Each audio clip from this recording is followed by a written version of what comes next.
last couple of lectures we looked at reduced binary quadratic forms.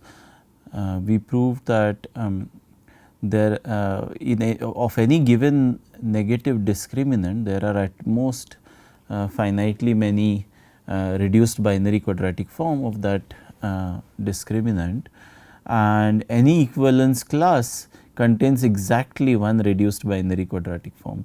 So, if you want to find out all the equivalence classes of binary quadratic positive definite binary quadratic forms of a given discriminant, you just have to list down all the reduced binary quadratic forms of that discriminant, and there is a very simple algorithm to do that. You have a strong restriction on A that gives you a restriction on B and C as well, and so you just go through a finite list and you get all reduced binary quadratic forms of a given discriminant. Then we started, so this was all the study of binary quadratic forms. How does that relate to our main topic of this course, which is about algebraic number fields? So, we started by relating binary quadratic forms to quadratic fields, and so we will continue this. So, let me recall what we were doing. Okay. So, let K be an imaginary quadratic field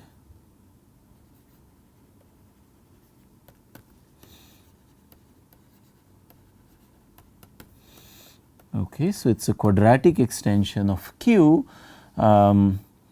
obtained by adjoining square root of a negative rational number.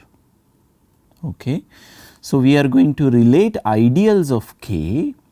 So, our goal today is to relate ideal classes in K to equivalence classes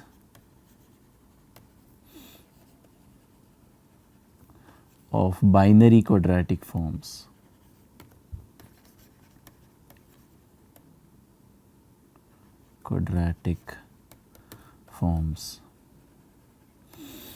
Okay. And so, how do we do this? To do this, we do the following. Right. So, what I am going to do first is, okay.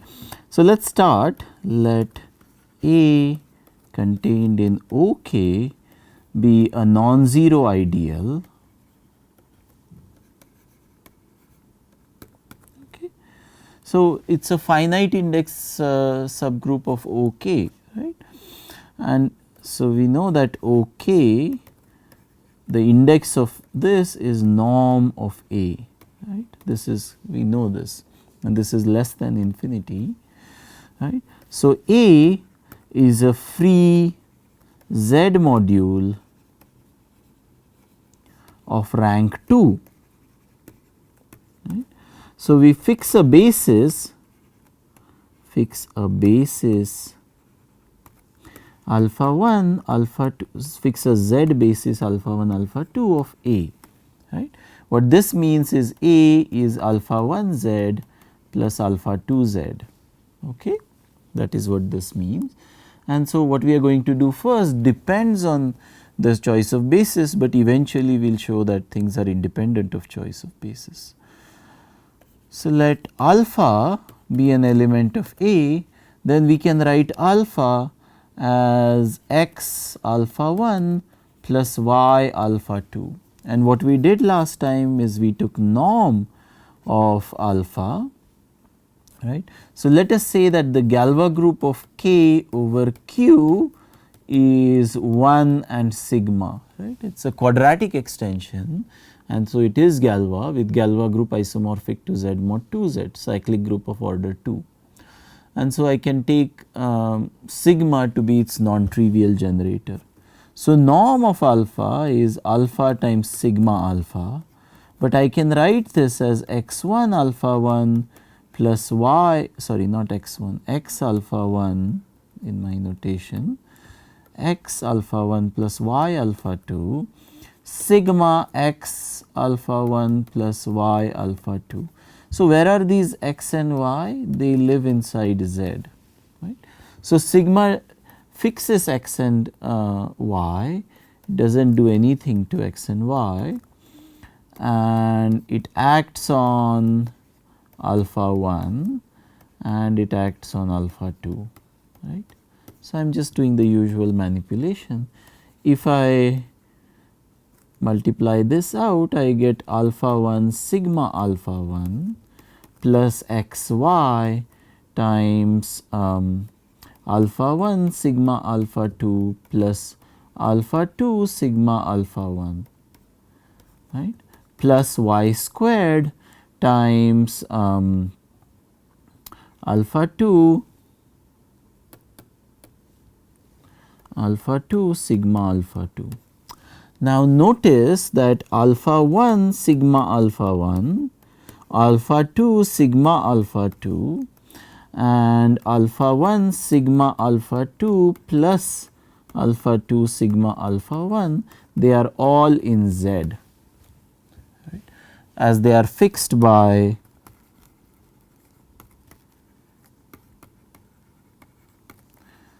sigma. Right. Anything in K that is fixed by sigma will be contained in Q, and if we start with algebraic integers, it will be contained in Z, right. And so, we get a, so norm of alpha,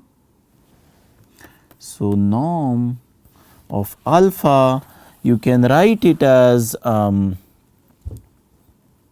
So, norm of alpha, this is, let me denote it by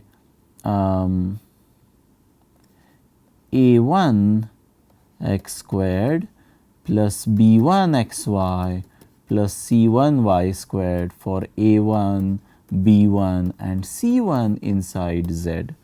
Right. So, it looks like a binary quadratic form, except that this is not the binary quadratic form that we associate with A yet.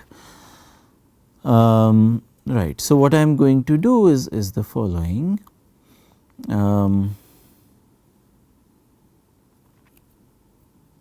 Right. Okay. So, what we are going to do is the following. So, notice, so here are some observations. We have proven earlier, so we have seen earlier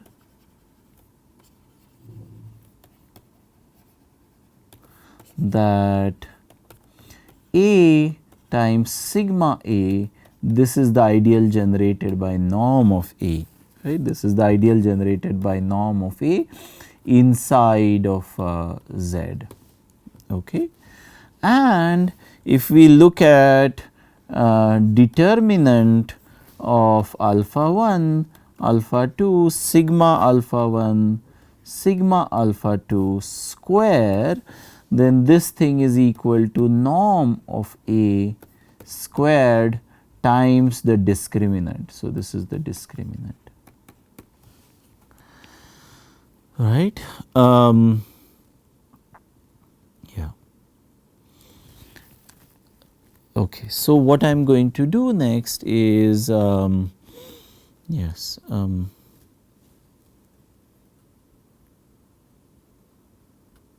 Yeah. Okay. So, what I am going to do next is the following. So, instead of considering this thing, what I am going to do is I am going to consider norm of alpha divided by norm of A, right. So, this thing will give me A x squared plus b x y plus c y squared. And so, what are these A? A is A1 by norm of A, B is B1 by norm of A, and C is C1 by norm of A. And but why are all these things inside Z? So, my claim is that A, B and C are still in Z, and what is the reason for this? Well, the reason for this is quite simple.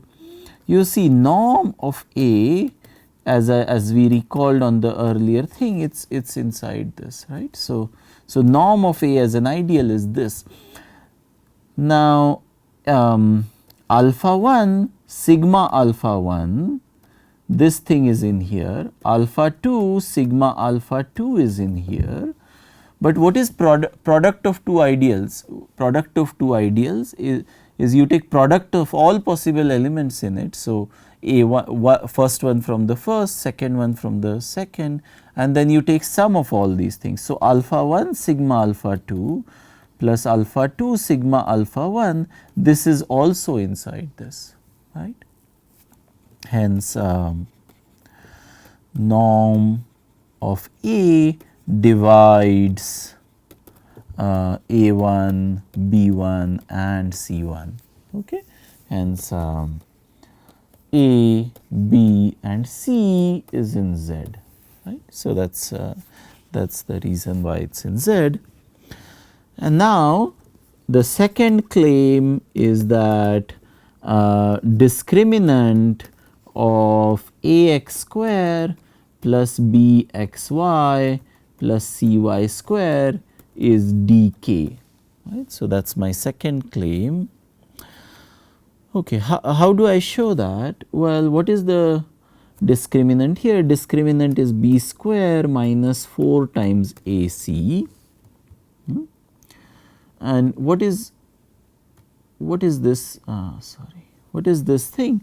Well, this is b1 square divided by norm of a squared minus 4 a1 c1 divided by norm of a square, right. So, that is what it is.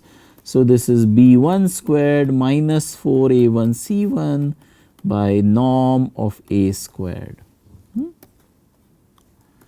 Okay. So, we want to find out what the discriminant of what is b1 square minus 4 a1 c1, and to do that we go back to our definition of what so to do that, what we are going to, so what was A1?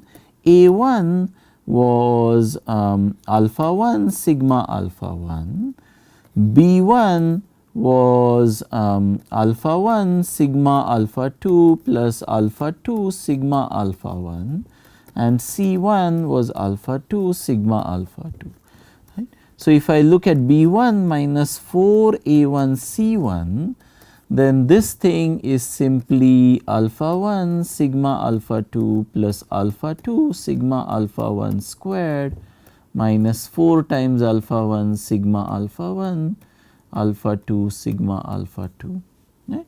So, if you rewrite the whole thing, you get alpha 1 sigma alpha 2 minus alpha 2 sigma alpha 1 squared, which is same as determinant of alpha 1 alpha 2 sigma alpha 1 sigma alpha 2 whole squared, which we know is norm of A squared times dk, right, because that is how the Z basis works. So, this comes from linear algebra over Z, and and so hence we have proved. So, hence discriminant of A x square plus b x y plus c y square is dk. Okay. All right. So, what we have, we have done the first step. So, what have we done up till now? So, what have we done up until now? So, given a non-zero ideal A of OK, we have attached a binary quadratic form ax square plus bxy plus cy square with discriminant dk. Okay. So, given an ideal, non-zero ideal, we have attached a binary quadratic form. So, now what happens, and this choice, so this depends, well, a priori at least it seems to depend, and it actually does depend, depends on the choice of a basis, a z basis of A. So, what happens if you choose a different z basis? So, what happens if we choose another z basis alpha 1 prime and alpha 2 prime for of A, okay, another z basis like this. So, what happens in that case? So, that is what we will find out. Well, first of all, we know that if we choose a z basis like this, then yeah, then there is a okay. So, let me write that down. So, if so then there exists a matrix A in GL2 of Z such that right, okay, yeah. So, such that yeah, how do I say this? Okay, such that we get, you know, it is a change of basis matrix, and so yeah, right. So, what I want to do is I want to say that yeah, or maybe I will write it like this, obtained as follows. Then what we do is we consider a matrix obtained as follows.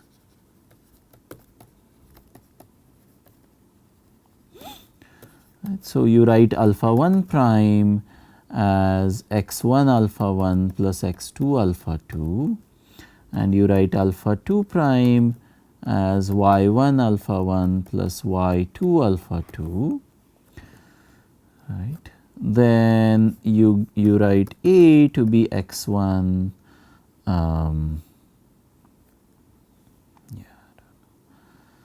x 1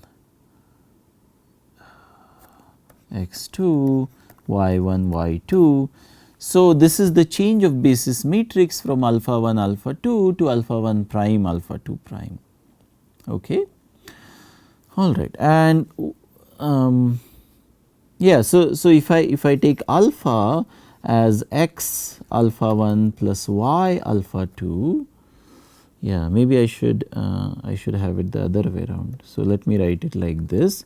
Then you, yeah, so I am doing all these explicit computations for you now. So, this is x 1 alpha 1 plus x 2 alpha 2 plus y y 1 alpha 1 plus y 2 alpha 2. So, if I rewrite this whole thing in terms of alpha 1 alpha 2, then I get x 1 plus y 1 times alpha 1 plus x 2 plus y 2 times alpha 2, right. And so, if you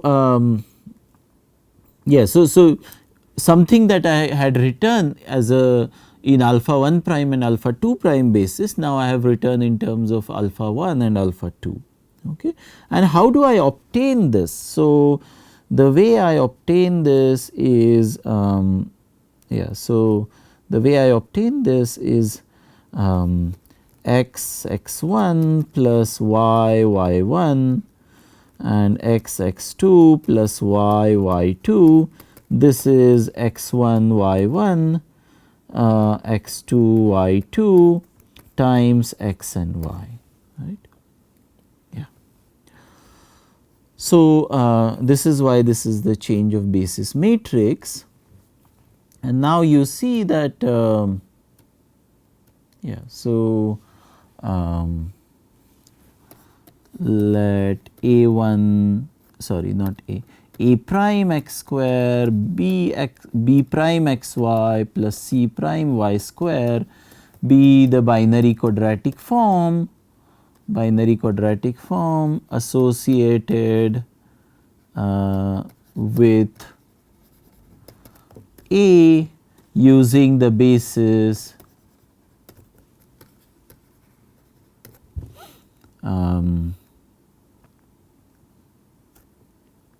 alpha 1 prime and alpha 2 prime.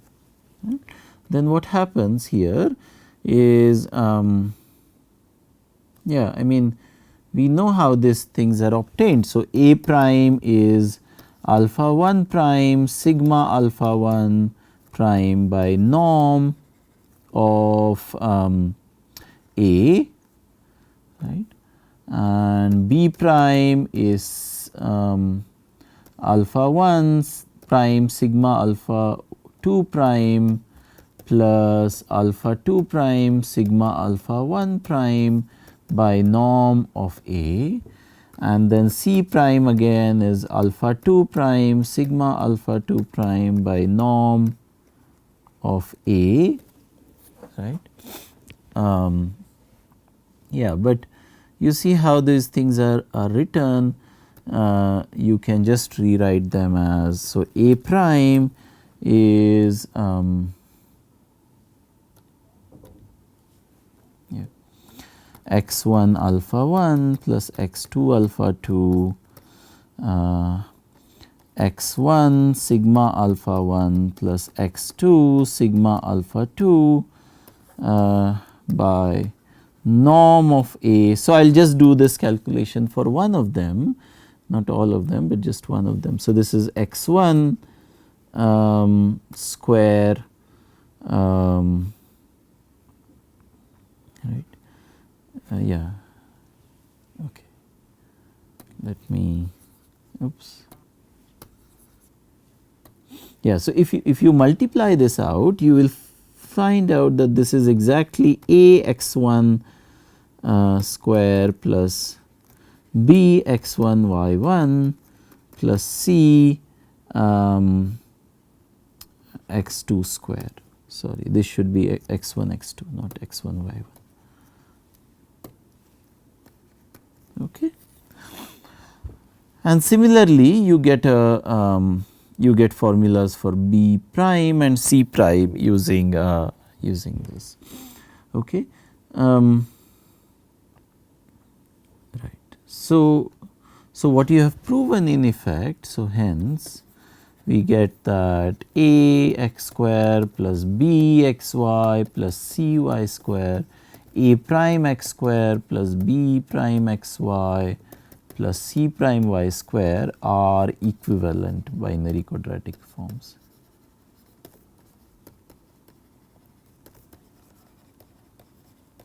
This is not quite true, because I have this in GL2Z, right. So, this is not, yeah, maybe this is not quite true, right, because my matrix A is in GL2Z.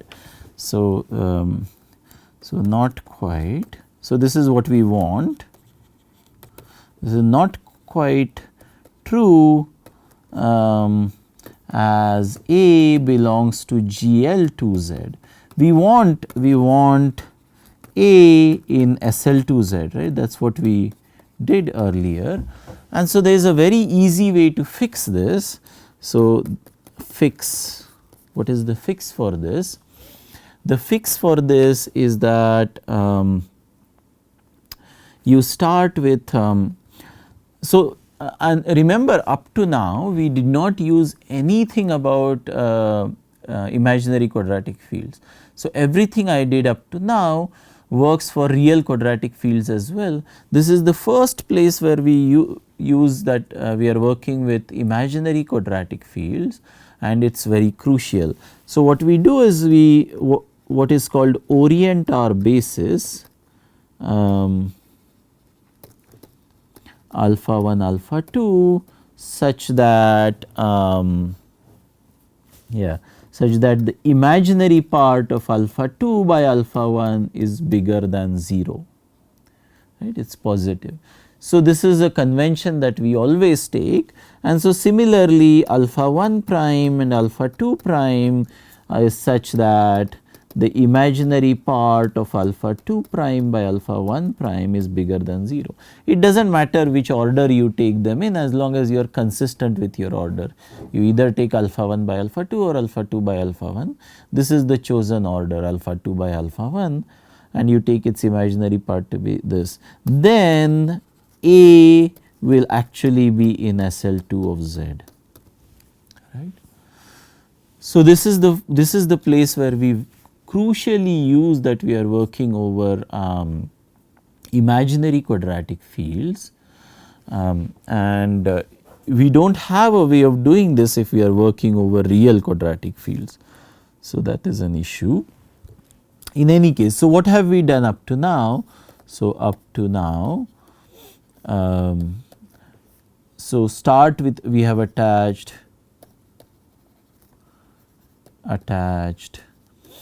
an equivalence class of binary quadratic form of discriminant dk to any non-zero ideal A in OK, right. So, we started with a non-zero ideal, and now we have attached a equivalence class of binary quadratic form of discriminant dk, and this attachment does not depend on choice of basis, right, because if we change our basis z basis for A, we change our binary quadratic form by an equivalent binary quadratic form, right. So, that is why we are in the same equivalence class. Alright. So, the next thing that we are going to do next time is show that if we attach if we replace our A by an equivalent ideal class. So, remember, when are two ideal classes equivalent? When they differ by a principal ideal, right. So, if we replace A by alpha times A, where alpha is an element of K cross, then again we get an equivalent binary quadratic form. So, that is what we are going to show, which means that we would have shown that how to attach an equivalence class of binary quadratic forms to equivalence class of ideal classes, and then we will show that this attachment is actually a bijection. So, we get a 1-to-1 map from class group of K to binary quadratic forms. So, this is what we had started to what we had said in the beginning we would do. Okay. All right. So, that's all that we will do next time. Thank you.